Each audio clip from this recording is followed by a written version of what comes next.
नमस्कार प्यारे साथियों, आप सभी का हार्दिक स्वागत है। A great Chinese philosopher Confucius once said that a journey of 1,000 miles begins with a single step. And today we are going to start our first session of electricity and magnetism. We will cover the whole syllabus provided by the Delhi University. You may download that syllabus from the given link. We will start electricity and magnetism from unit 3, which deals with DC circuits and network theorems. After that, we will cover unit 2 of magnetostatics, and at last we will discuss about the unit 1, which deals with electrostatics and capacitance. So friends, एक नया syllabus पर भी डालते हैं। Unit 1 में 4 part हैं। पहला part electric field and electric potential का है। Second one conservative nature of electrostatic field.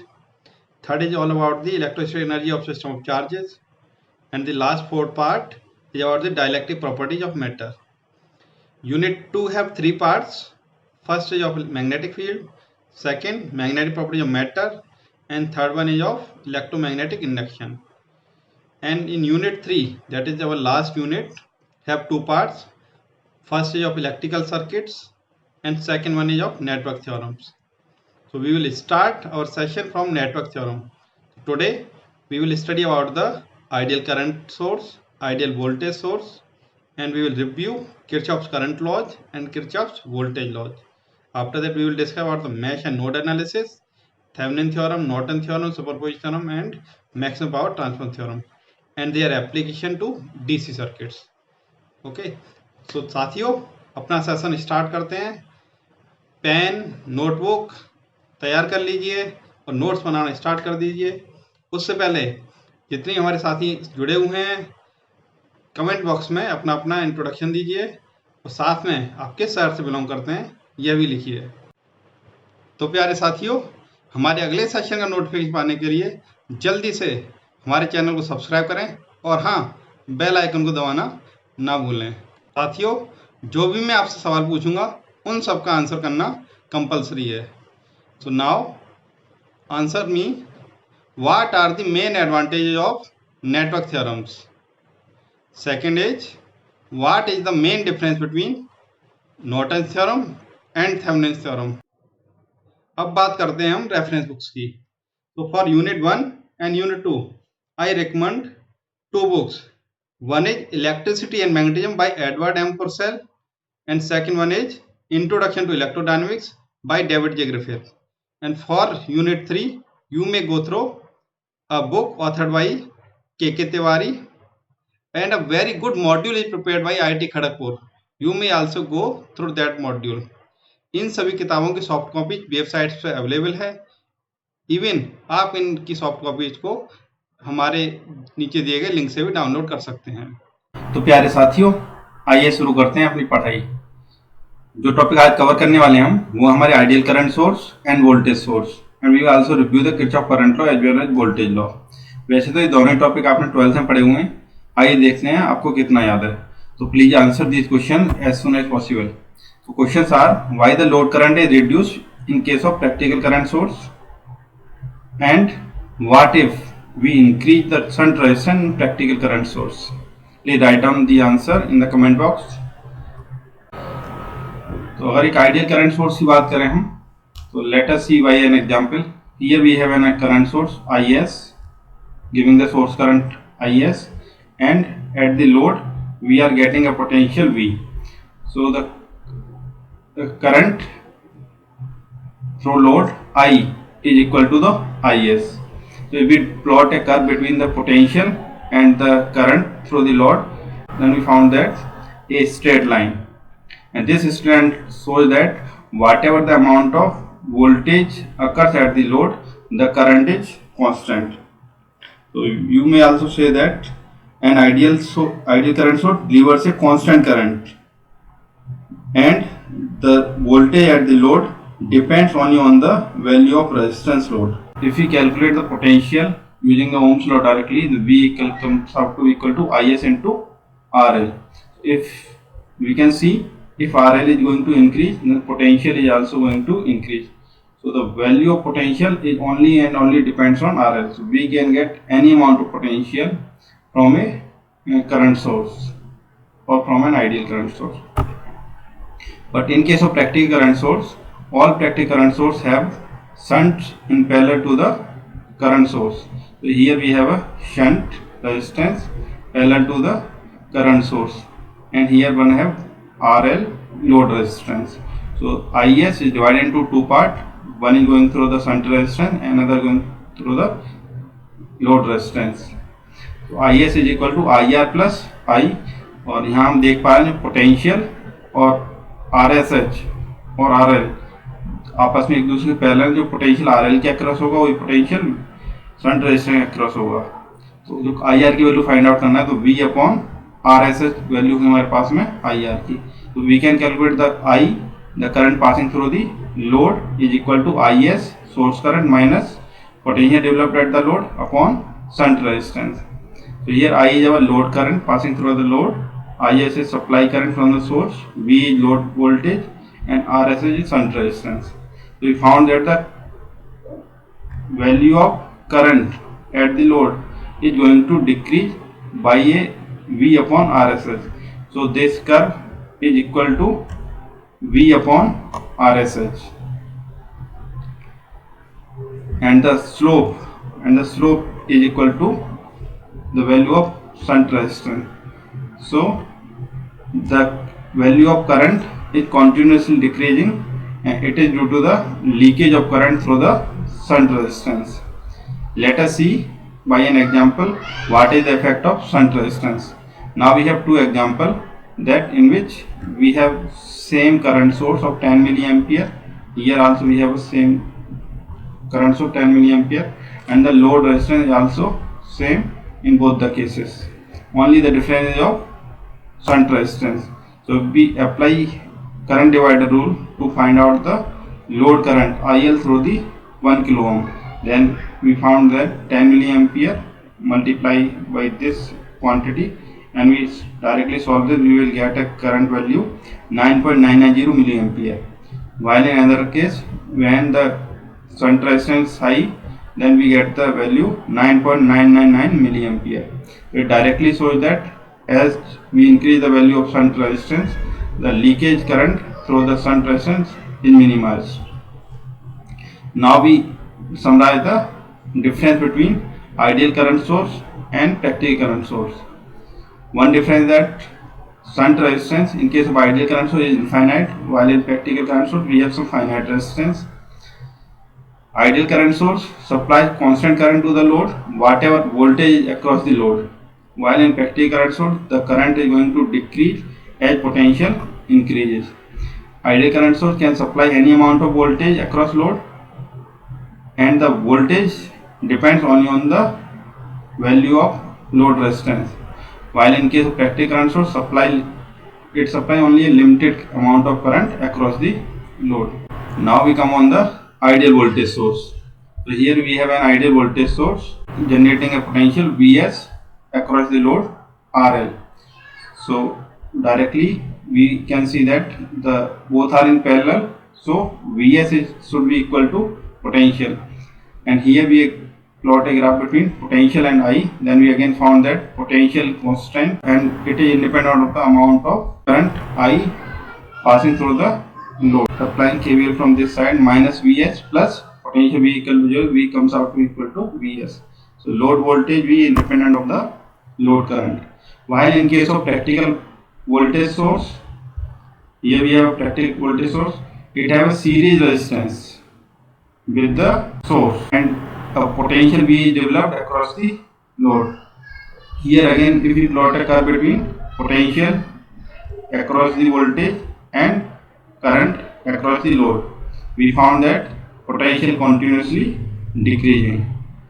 Again we apply the KVL law, here going from minus side to plus side, taking minus Vs plus current passing through Rs, IRs plus V is equal to 0. So potential across the load comes out to be Vs minus IRs. So this is again the amount of potential decreasing. So IRs should be equal to this amount. This shows the amount of decreasing. The load voltage V is depending on the load current. Now we summarize the result. In case of ideal voltage source, inter resistance Rs should be 0, while in case of static current source, we have some internal resistance and we will try to minimize it as much as possible. Ideal voltage source supplies constant voltage to the load, whatever current is across the load, while potential changes with the current.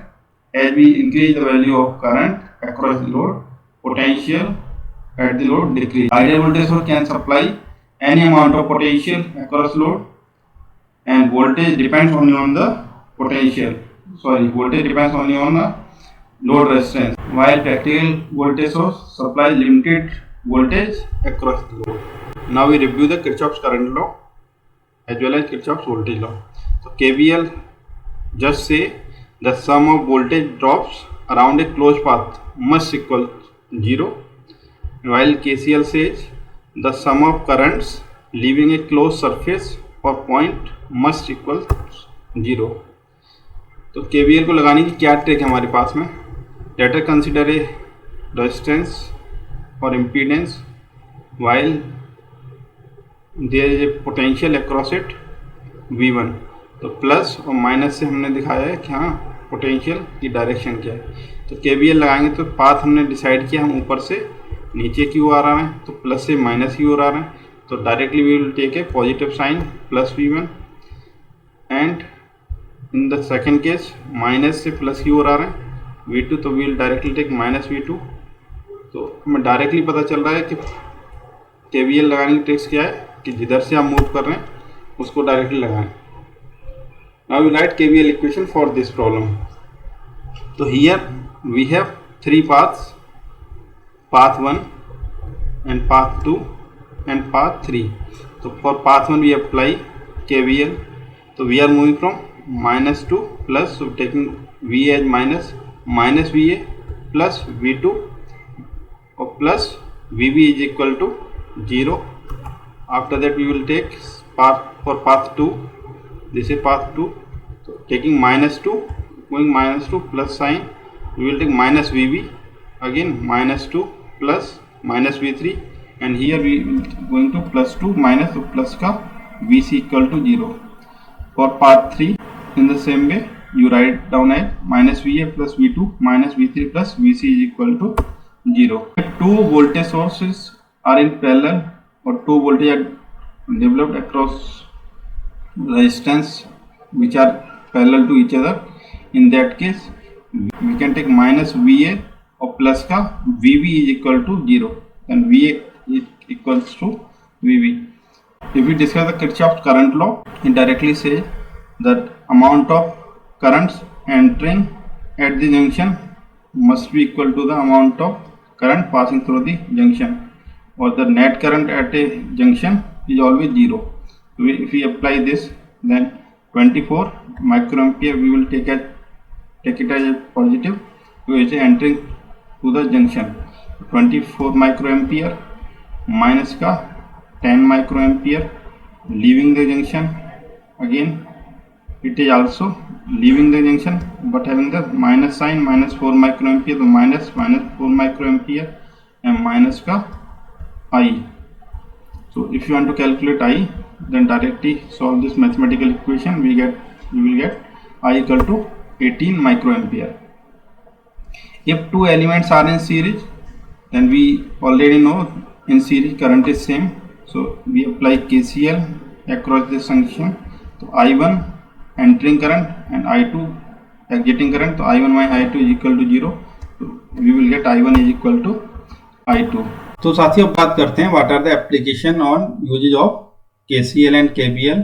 So we have a problem, so we can solve this problem either mesh current analysis or nodal voltage analysis or by the using KCL. So first we use KCL to find out the value of I1 and I2. So when we apply KCL in resistance R1 and R3, because current is taking this path and another current is also taking this path, so in path first we get the equation 1. So 10 volt is equal to 50 I1 plus 40 I2. Similarly we get equation 2, that 20 volt is equal to IR1 तो 40 I1 plus 60 I2. If we solve these two equations, then we get the value of I1 as minus 0.142 amperes and I2 as 0.428 ampere, and when we add both of them we get the I3 passing through the resistance R3 0.286 ampere. If we solve this problem again using the mesh current analysis, so in mesh current analysis thumb rule is that we can only label inside loops in a clockwise direction with circulating currents. So here our current I1 is equal to I1 and I2 is passing in the opposite direction, passing through the opposite direction. So we can take I2 as negative और I1 की direction हमारे पास में ये है, तो एक को किसी को हमें नेगेटिव लेना है, तो we let us take I2 as negative. तो I2 is equal to minus I2 and I3 is now I1 minus I2 because direction of I2 is opposite to I1. So now again we write equation. So here we have 10 volt for this loop, or for the loop first we have 10 volt is equal to 10 I1, this one 10 I1 plus 40 I1 minus का 40 I2. Similarly we can have for another power supply of 20 volt minus 20 is equal to 20 I2 plus 40 I2 minus का 40 I1. So if we solve these two equations using the matrix method, so we have V is equal to IR. Simply this is our the resistance matrix R, which is our resistance matrix.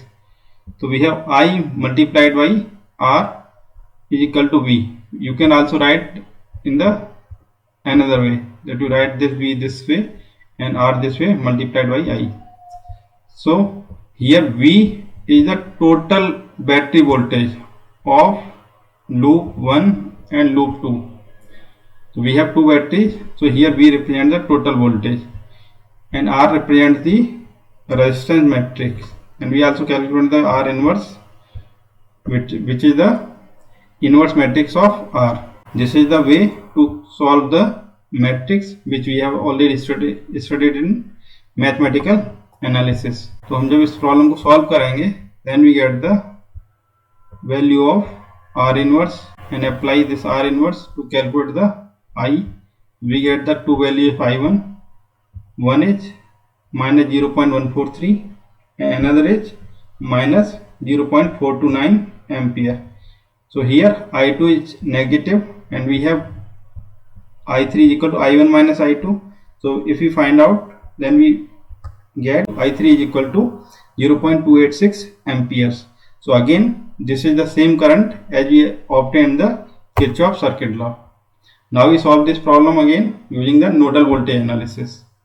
So in the nodal voltage analysis we have to first consider a reference node. So in this problem we are considering D as our reference node, and rest of the VA, VB and VC are the potential with respect to reference node D. तो nodal voltage analysis में हम Kirchhoff current law का use करते हैं, जो कहता है कि किसी जंक्शन पे incoming current should be equal to the leaving current. So here we apply KVL. So we get the equation as I1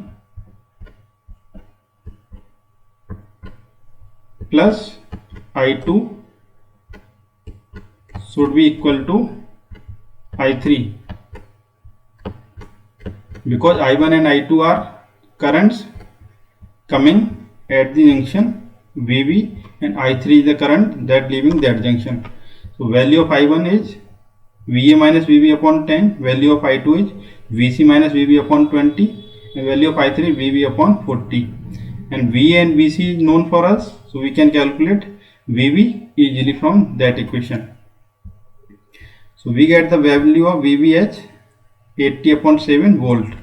Once we get the value of VB at this junction, then we can calculate the value of I3 passing through the resistance R3 40 ohm. We get the value of I3 as 0.286 amperes. Again we get the same value. So friends, we see that all the current analysis, either it is nodal voltage analysis और Kirchhoff current law और Kirchhoff voltage law और mesh current analysis all gives us the same result. अभी आपकी choice है कि आप किसको prefer करते हैं लगाना। If you like the video then please subscribe and share. Thank you.